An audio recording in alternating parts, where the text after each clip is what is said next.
आता तुमची आवडती सुझुकी दुचाकी घरी आणणं झालं अधिक सोपं। सिंधुदुर्गचे अधिकृत विक्रेते श्री विनायक व्हील्स घेऊन आले आहेत खास ऑफरची मेजवानी।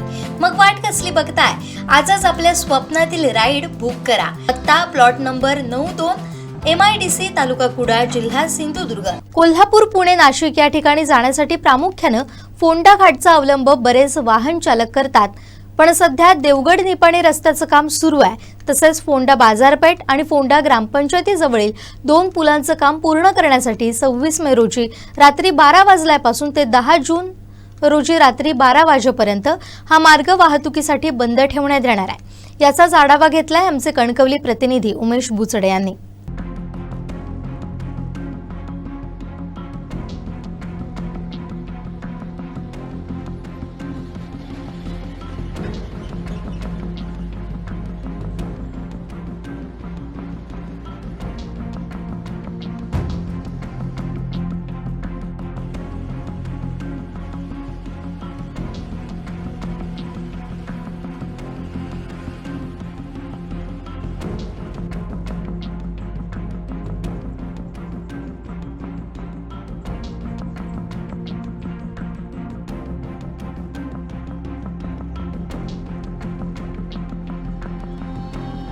सिंधुदुर्ग जिल्ह्यातील कणकवली तालुक्यामधील पश्चिम महाराष्ट्राला जोडणारा फोंडा राधानगरी घाट हा अवजड वाहनांसाठी एकंदरीत बंद आहे आणि त्याचमुळे आपण पाहतोय की या अवजड वाहनांची सध्याची जी रांग आहे, जी कोल्हापूरवरून काही ज्या गाड्या आलेल्या आहेत, ज्यांना माहीत नव्हतं असं ते सांगतायत, पण ह्या बऱ्याच गाड्या आहेत त्या इथे या फोंडा घाट चेकपोस्टवर थांबवून ठेवण्यात आलेल्या आहेत। कारण त्यांना या आधी देखील सूचना दिल्या होत्या, वेळोवेळी फलक देखील लावलेले आहेत। अशा पद्धतीचे जे फलक आहेत ती देवगड निपाणी रस्ता सार्वजनिक राज्यमार्ग 178 फोंडाघाट बाजारपेठ पुलाचे काम सुरू असल्याने फोंडाघाट राधानगरी फोंडाघाट निपाणी जाणारा रस्ता अवजड वाहतुकीसाठी बंद आहे। तसेच कोल्हापूर येथे जाण्यासाठी वैभववाडी गगनबावडा NH 166G मार्गे वळविण्यात आलेली आहे ही वाहतूक, असं सार्वजनिक विभागाने हा बॅनर लावलेला आहे। त्याच अनुषंगाने जी अवजड वाहने आहेत त्यांना कोल्हापूरमधून जर समजा सिंधुदुर्गात यायचं असेल तर जो गगनबावडा घाट आहे, तराळा किंवा भुईबावडा घाट आहे, या मार्गाने ते येऊ शकतात आणि त्याच पर्याय रस्ते दिले आहेत। त्याच हलक्या वाहनासाठी हा पर्याय दिलेला आहे। दुसरा म्हणजे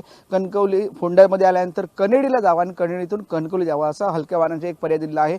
ह्याचं कारण जे आहे ते 2 जे मुख्य ब्रिज आहेत कणकवली ते फोंड्यातले जी ब्रिज आहेत कणकवली येण्यासाठी, जे कोल्हापूर येताना फोंड्यामध्ये जो 2 ब्रिज आहेत म्हणजे ब्रिटिशकालीन ब्रिज आहेत, त्याचं काम सुरू होतं आणि ते आता बऱ्यापैकी पूर्णत्वास आले आहेत आणि त्यानंतर आता त्यांचं एक 8 ते 15 दिवसात पुढे काम होईल असं एकंदरीत बोललं जात आहे। पण कमी पाऊस आहे, काही व्यत्यय येऊ शकतो, त्यामुळे कालावधी थोडा जास्त पुढे जास्त होऊ शकतो। पण सध्या त्याचं काम बघतोय की पूर्ण झालेलं आहे। लवकरात लवकर काम हे प्रशासन करून घेते। सार्वजनिक बांधकाम देखील याच्यात माहिती जाणून घेत आहे। फोंडा घाटमधला रस्ता देखील सध्या बऱ्यापैकी पूर्ण करण्यात आलेला आहे। जे कॉन्क्रीट वॉल आहेत ह्या देखील बांधण्यात आलेल्या आहेत, पण ह्या पावसाळ्याच्या आधी हे सगळं पूर्ण व्हावं अशी सर्वसामान्य नागरिकांची इच्छा आहे। त्यामुळे सध्या ती तुर्तसा बघितलं तर फोंडा घाट हा रस्ता आहे अवजड वाहनांसाठी बंद आहे आणि जर हलकी वाहनं आली असतील तर त्यांना कनेडी मार्गे पर्यायी रस्ता हा कणकवलीमध्ये आपण दिलेला प्रशासनाने दिसतो आहे। कॅमेरामॅन साहिल बागवेसह उमेश बुचडे, कोकण साध लाईव्ह, कणकवली।